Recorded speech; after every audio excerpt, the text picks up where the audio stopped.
Now, there's two types of diets we should be eating if we have inflammatory bowel disease. One of them is if it's a maintenance, and the other one's a flare. So if we're in a flare, it's definitely going to be different than maintenance. When we look at the maintenance diet, what I recommend people do is primarily a raw food diet.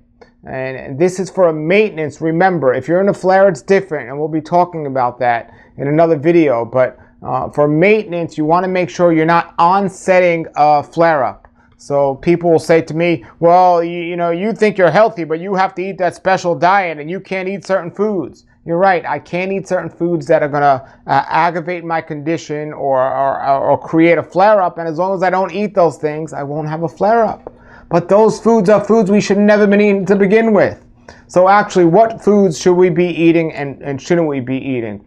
Well, the reason why I recommend a raw diet is the raw diet has the enzymes in the food. And the enzymes, if chewed properly, will mix with the enzyme in our saliva. And it should be almost liquefied before we digest the food or swallow the food, because our digestive tract starts in our mouth, not in our stomach. So the less work our stomach has to do and the more nutrients we can get out of that food, the better off we're going to be. The average standard American diet, which stands for SAD, Standard American Diet, SAD, will teach and give us foods that have the least amount of nutrition and create the most amount of work for the body to get rid of the waste remaining from that food. That's processed food, and that's the typical Standard American Diet food out there. When you look at the diet that I'm recommending, the raw food diet, it has the most nutrients and it has the least amount of waste left over for the body to have to deal with. In essence, the body's doing less work to get more, and that is what we want. So I recommend eating things like fresh fruits and vegetables, which would be the primarily main part of your diet. Fresh fruits and vegetables. Ask yourself, if you're suffering from inflammatory bowel disease, how much of your diet was fresh fruits and vegetables? Then you could take it to the next stage. How much of it was organic? Because they're putting a lot of chemicals on these unorganic food that might keep the bugs off the food, but it also might aggravate your condition. So you want to try to get organic food as much as possible. You want to learn what foods that aren't organic are not as sprayed or do not have as much chemicals as foods that if they were organic, for example. So, I never eat certain things unorganic, but other things I can eat unorganic. But we have to know the difference. So we want our food raw, organic. Another thing is ripe. We want our foods ripe. We want to eat them at the right stage, because if we don't, it takes a lot of work for us to digest the food when it's not ripe, and it doesn't have the full amount of enzymes or nutrients in there either, or the minerals, and it creates a big problem. So we want to make sure we're getting our food raw, ripe, and the next thing is fresh. You want to get your food as fresh as possible.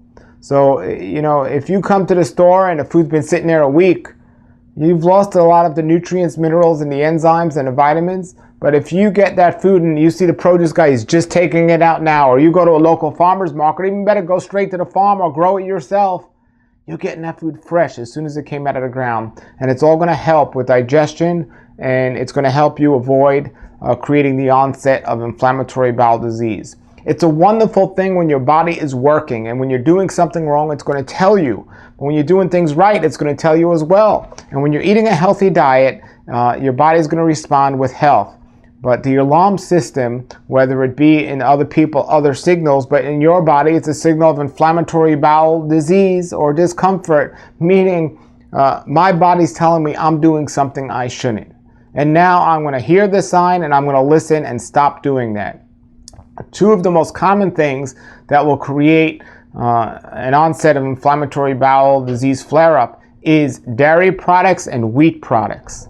So first we look at dairy products. The average dairy that comes from the store is drugged up, processed, and almost impossible for the human to digest without having serious complications, whether they know it or feel it or not.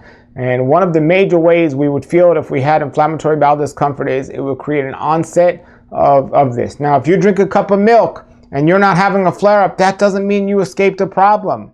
The body is built so amazing that it will do its best to keep things at bay, but things will eventually get out of hand. And you want to avoid common processed dairy of all sorts, whether it be ice cream, milk, cheese, or any of this.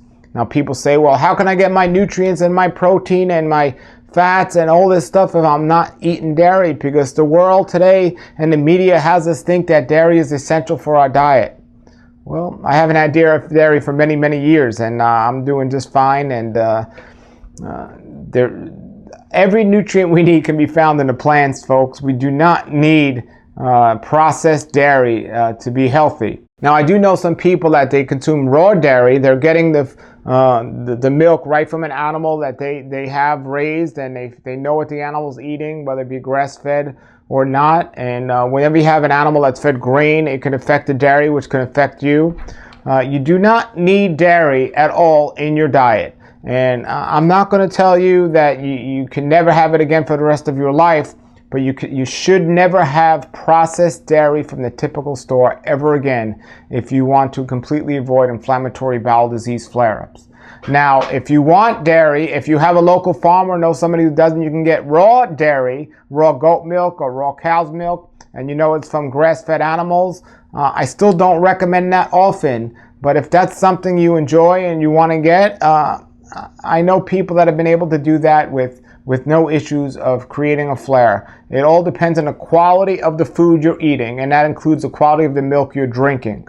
So if you are not in a flare, if you're in a flare, you never want to have any dairy if you're in an active flare. But on a maintenance diet, you can have a small amount of raw dairy if you know the source of where it's coming from. You know that's a safe source. And if it doesn't bother you, if you drink it and it bothers you, don't do it. But you can have that. But for the most part, you want to avoid all dairy from the store because you can count on it that it's going to eventually lead to an inflammatory attack. What I've done is I don't have any dairy in my diet, and I have no problems of, well, maybe this is raw dairy, but maybe it's not, and all this. No, I completely eliminated dairy, and I haven't had problems because I don't have things that are onset this. So the other thing is wheat. Wheat gluten intolerance is very common in today's world.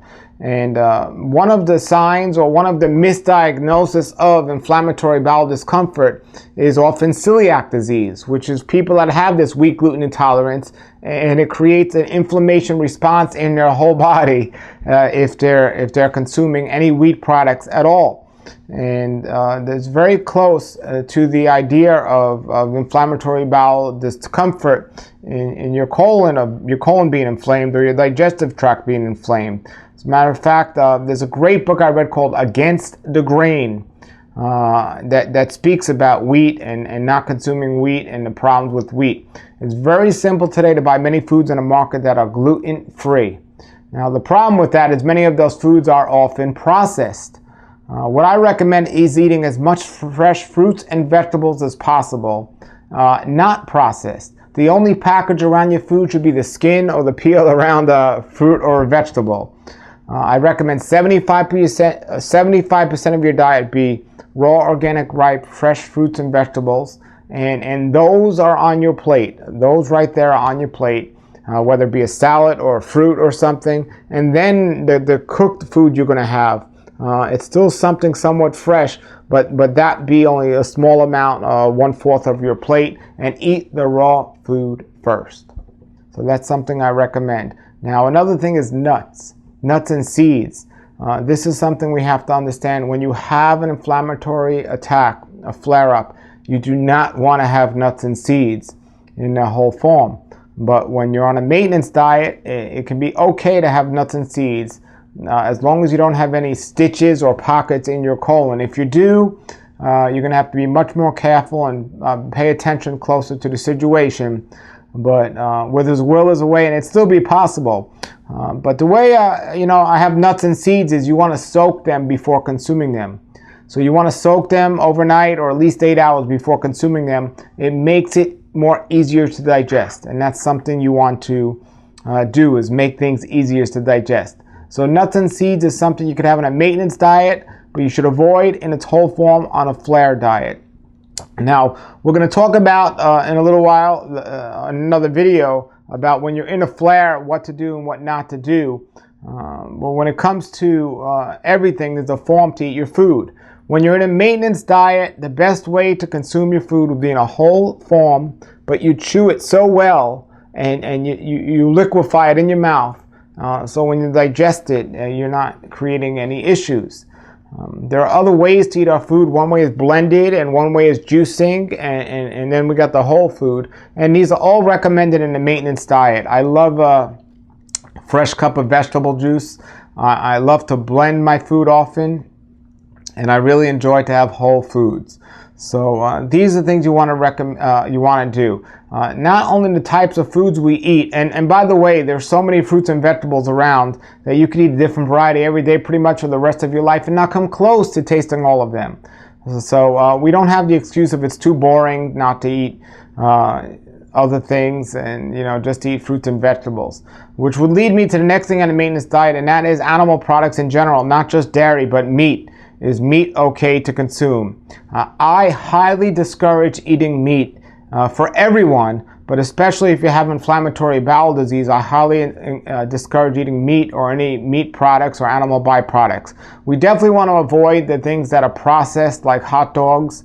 They're just terrible for the body. They create inflammatory flare-ups, and they can create other issues as well. Remember, just because you can do it and get away with it doesn't mean it's a good thing to do. A hot dog is one of the worst foods health-wise you could put in your body, and what you're eating it around, bread, often having wheat in that bread as well. It's just not a healthy thing to do. So you want to avoid the processed animal meats, but I recommend avoiding all meat. Now, if you are going to consume meat and you want to consume meat on the maintenance diet, it's possible to do, and it's okay. I would recommend reducing the amount of meat to just 2 days a week if you are going to consume meat. And I would make sure you find some meat that is kosher, organic, or grass-fed or free-range or something of that. I wouldn't get meat from the average supermarket. Go to a health food store and make sure the meat is of the highest quality meat. Better yet, if you live in a place where people have local farms and they slaughter the meat there themselves, that would be the way to go. I personally have had great success on not consuming meat or meat products or any animal products at all. But I do know some people that have been able to control their inflammatory bowel disease and do decide to eat meat. But they do of the highest quality meat, and that's what they decide. So my first recommendation for the maintenance diet would be 75% all raw fruits and vegetables and 25% cooked food. But of the meat, if you do decide to eat meat or animal products, including dairy, it should be of the highest quality type, and it shouldn't be often. You could do some eggs and dairy, a little bit more than you could the meat, because the meat is much harder to digest. But I definitely don't recommend the meat more than a couple of times a week. Another question is about fish. What about fish? Can we consume fish on inflammatory bowel disease maintenance diet? Again, it's like meat. If you are going to consume it, make sure you're getting a very clean, healthy source. And that's harder and harder to find these days unless you catch it yourself. I don't eat fish. I don't like it. I don't think it's the healthiest food out there. Some of you might be watching and saying, well, they say there's a lot of healthy fats in fish, and fish is supposed to be good for us. I'm not going to get into the arguments about fish, if it's healthy or not here. I have other videos about that in other places. But I will tell you, when you have inflammatory bowel disease, you got to be as careful as possible in terms of what you're putting in your body. And for me, I'd rather not take any chances to know if I was wrong in the consequences of activating a flare. So I rather avoid fish and meat of all sorts, and I think that is the wisest way to go. And it's an adjustment, it is a change, but remember, when you make that adjustment, at first it's hard, but we got to develop a habit. And just like we developed a habit to enjoy those things, we need to develop a habit not to enjoy those things. So this is what I recommend, and this is part of the maintenance diet. Another thing we want to consider is the times we eat our food. People eat way too often and eat way too late. We do not need to eat more than 2 or 3 meals a day, and that includes snacking and picking in between. All of the health books that talk about a natural cure and the people that have been successful and living the longest, they don't do this new crazy obsession of eating many small meals throughout the day and picking whenever they see food. No, they eat 2 or 3 times a day, sometimes even 1 time a day, and they do fine. Of course, you might think, well, I'll never be able to maintain weight if that's the issue. If you have no issue with inflammatory bowel discomfort or its flare-ups, you won't have any issues with weight. You need to be wise about this. And I eat 2 to 3 times a day, depending on the season, and for the most part, and I do fine with that. And my weight has been stayed the same. I'm at 140 now, and I've been so for the last 18 or 19 years or so. And it's fine. I don't lose it, and I don't put it on because I understand my body and I understand the weight issues. And you will too, as you keep reading more of these steps of inflammatory bowel discomfort and diet and so on. Now, I do have some books if you are interested. I have The Raw Life is one book. Another one is called Raw Knowledge. Another one is The Formula for Health, which is one I highly recommend for all of you watching this to understand the body and the formula for health. Another one is The Daylight Diet. And the Daylight Diet is really something you need to follow because it talks about the times we should or shouldn't be eating our food.